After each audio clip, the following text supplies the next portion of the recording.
qual é a primeira e maior verdade da fé cristã e qual é a verdade mais importante do universo. Nós vamos ver aqui hoje agora, nessa nova série do Querigma, com as verdades fundamentais da fé. Vamos juntos!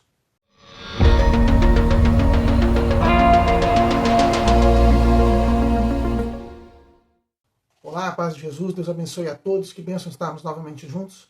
Meu nome é Manuel Guimarães, da comunidade Paz e Mel, e estamos juntos novamente para receber esses tesouros da igreja. Hoje, iniciando uma nova vibe dessa série dos tesouros da igreja, né, uma subsérie, porque nós vamos meditar, nós tínhamos anunciado já anteontem, o Querigma. O que é o Querigma? O Querigma são algumas verdades fundamentais da fé que vêm antes da catequese.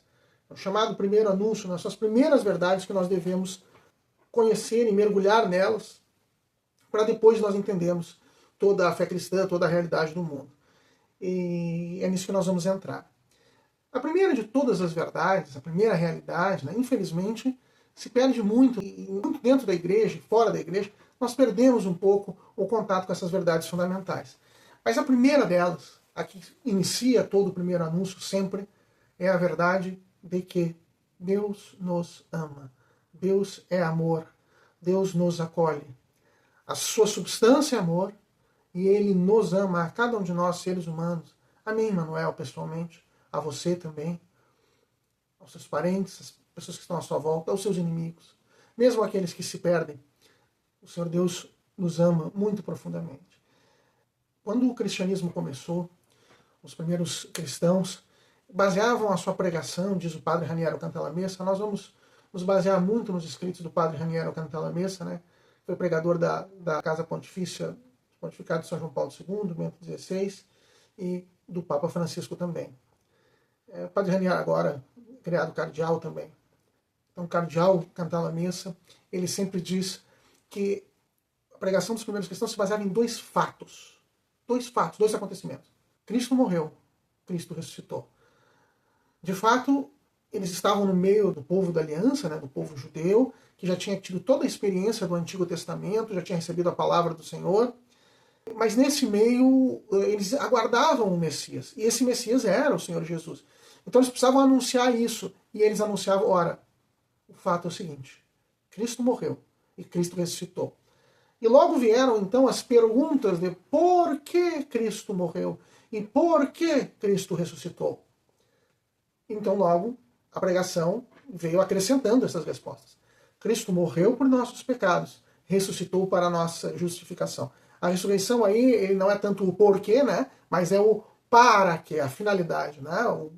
A morte, sim, é o porquê, a causa. E a ressurreição, a finalidade. Por que Cristo morreu? Por causa dos nossos pecados.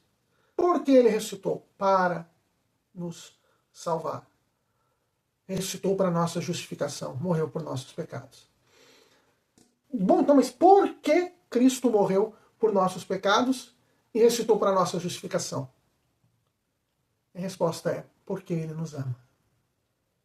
Ele quis porque Ele nos ama. E aí o Cantalamessa vai dizer que o amor de Deus é a resposta a todos os porquês da Sagrada Escritura.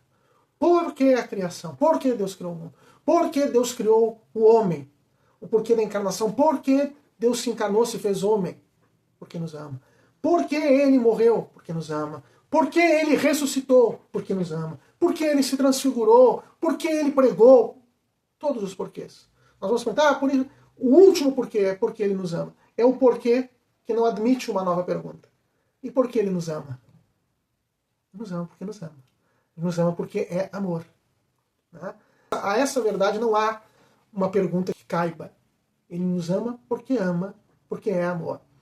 E essa verdade, porque Ele é amor, o segundo ponto que nós podemos falar é justamente esse.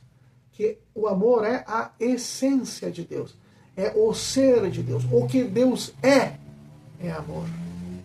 Não é uma característica dele, não é um ato que ele tem, às vezes, de amar. Não, a sua essência. Deus é amor. O amor é Deus.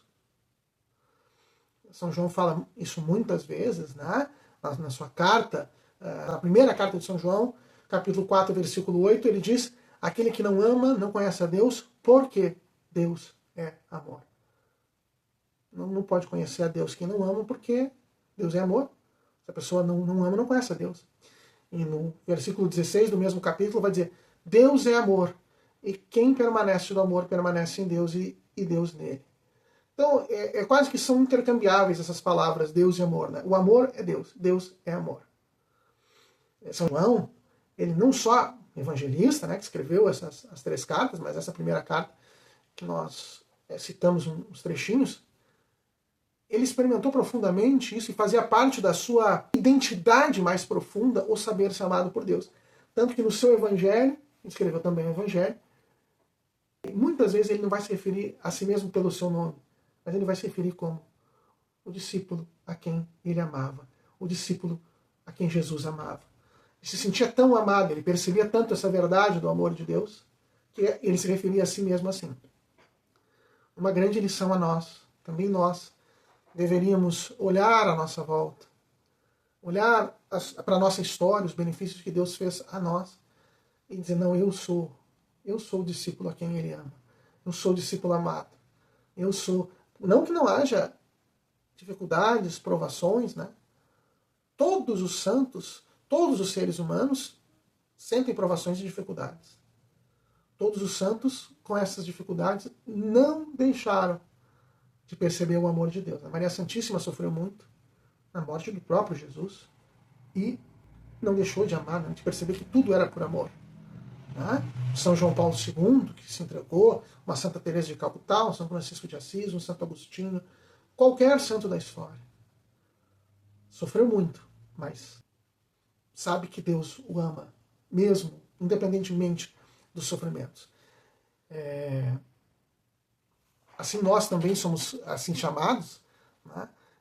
São João vai dizer ainda também que nisto consiste o amor, não em nós termos amado, mas em Deus nos ter amado, em nos ter enviado o seu Filho único para a nossa salvação.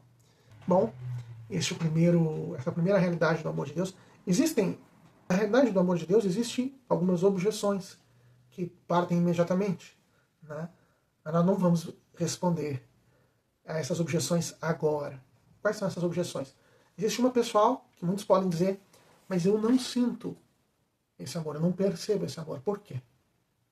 Por quê? E uma maior, mais universal, não interna, né? Não pessoal, mas por que existe mal no mundo? Por que existe a morte? Por que existe a dor, o sofrimento, a guerra, a fome, a peste? Se Deus nos ama. Por quê? Esse é o maior desafio diante do amor de Deus e, inclusive, a grande questão que se coloca é a própria existência de Deus. Mas se Deus existe e se Deus é bom, por quê? É isso. Né? Não poderia um Deus bom existir, um Deus todo-poderoso e bom existir, e existir o mal? São objeções importantes. E nós vamos respondê-las. Mas nós vamos responder a elas quando nós tratarmos da segunda verdade. E nós ainda temos alguns vídeos falando dessa primeira verdade, que é o amor de Deus. Tá bom? Vamos ter um pouquinho de paciência. Vamos falar, nos deixar moldar pelo amor de Deus e depois nós falamos das outras verdades. E nós entendemos por que existe o mal, tá bom?